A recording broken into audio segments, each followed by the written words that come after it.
What is up, people of the internet? It is me, Real American Politics, back in with a new video. And today, we are going to be discussing the possibility of there being two Senate races up for grabs in the great state of Pennsylvania. I know, that sounds shocking, but if you've been paying attention to the news the past couple of days, we learned that John Fetterman was rushed to the hospital.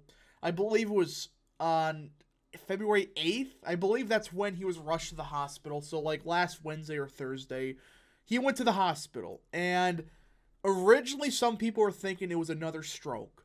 Thankfully for Fetterman, it was not a stroke. Again, I may disagree with Fetterman on policy.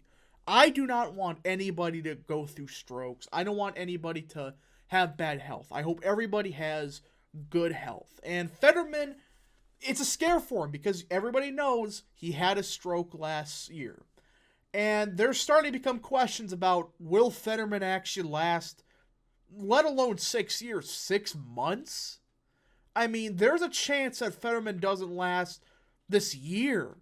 I mean, that's how scary we're talking about. I mean, when we heard that he was hearing voices in his head like the Charlie Brown teacher, that one like, that's not a good thing. Like, that's seriously what they said. That's not even me being a joke.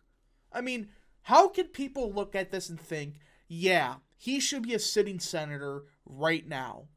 No, he clearly has some health issues, and the Democrats that forced him to run in 2022, I will never forgive you for this. I don't like Fetterman. There's no excuse why him and his wife in the Democrat Party forced him to run when everybody knew this guy needed to recover from a stroke. They only cared about defeating MAGA Mehmet. Rest in peace, by the way, for losing that seat. Point is, this is a disgrace that a guy that clearly could not speak, a guy that clearly needed to spend time with his family, was forced to run for a Senate seat. Now, you know what's probably going to happen. I hate to say this, but I was thinking about this.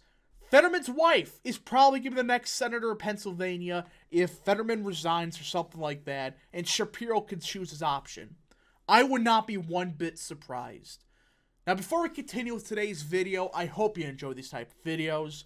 If you do, smash the like button down below, subscribe, share with your friends, hit that little bell, follow the Twitter account in the description down below, and join the channel today. Guys, you know what to do. If you click that join button down below, just for $3 a month, you could join Real American Politics. It is the best way to help support the daily content we all know and love on this channel. So I hope you join today. Alright, everybody, let's get in today's video.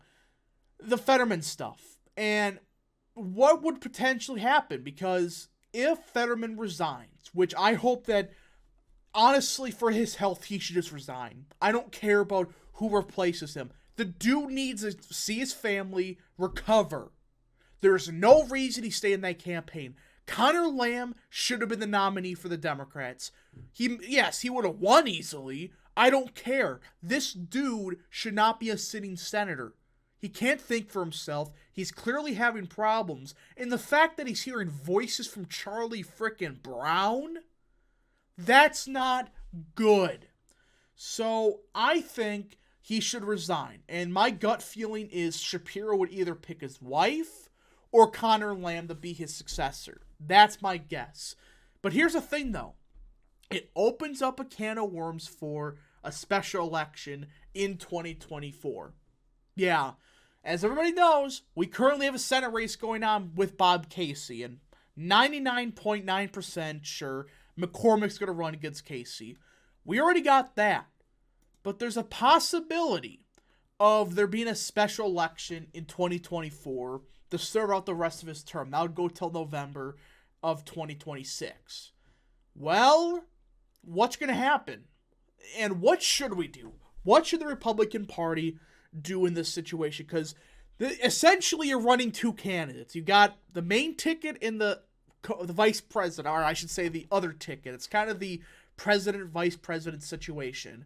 More people are focused on the main seat, and of course you got the special election.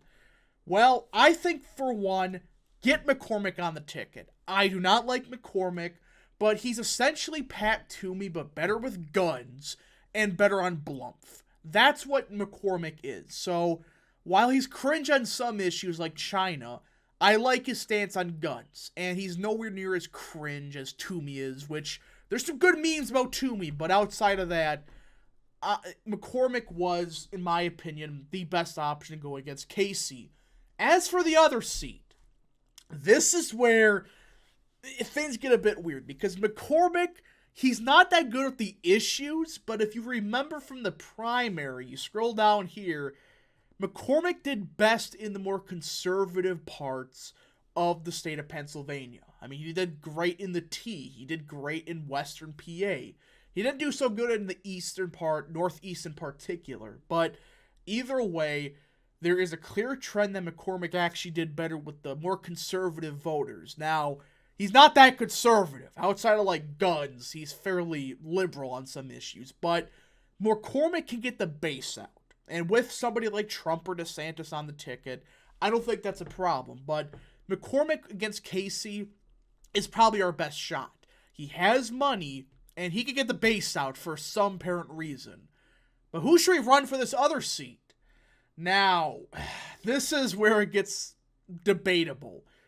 Look, hear me out for a minute here. All right, just hear me out for 1 minute. Whoops, clicked the wrong thing.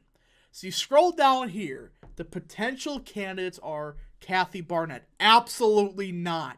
No, no, no, no. Stacey Garrity, she's the state treasurer. The problem is, again, we all know the state treasurer election theory about, just because you want a state treasurer election doesn't really mean much. I mean, we've seen this multiple times. Josh Mandel, Kimberly Yee in Arizona. It's like, is this because of the position or what? But you got her. McCormick, I think, will be the Republican candidate against Casey. The last option, Mehmet Oz. Hear me out for 4 minutes, or a couple minutes on this, all right? Look, I was still always never regret supporting Mehmet Oz in 2022. He was our best shot against Fetterman.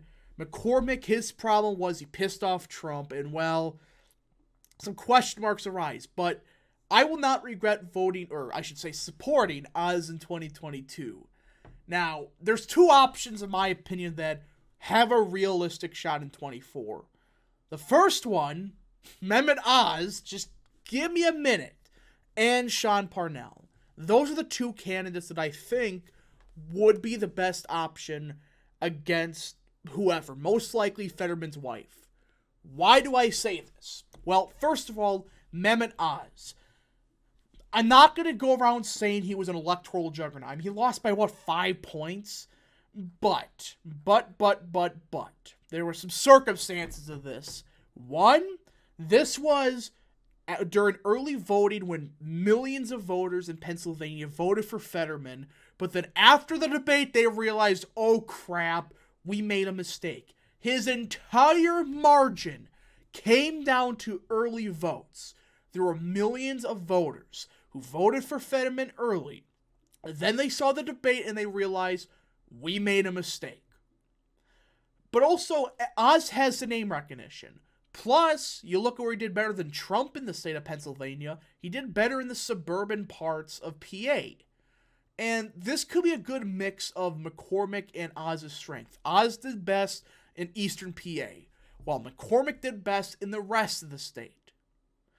I'm not saying we're going to win these seats. I'm just saying, electorally speaking, or not electorally speaking, I just think strategy-wise, it may make sense to have a McCormick-Oz ticket.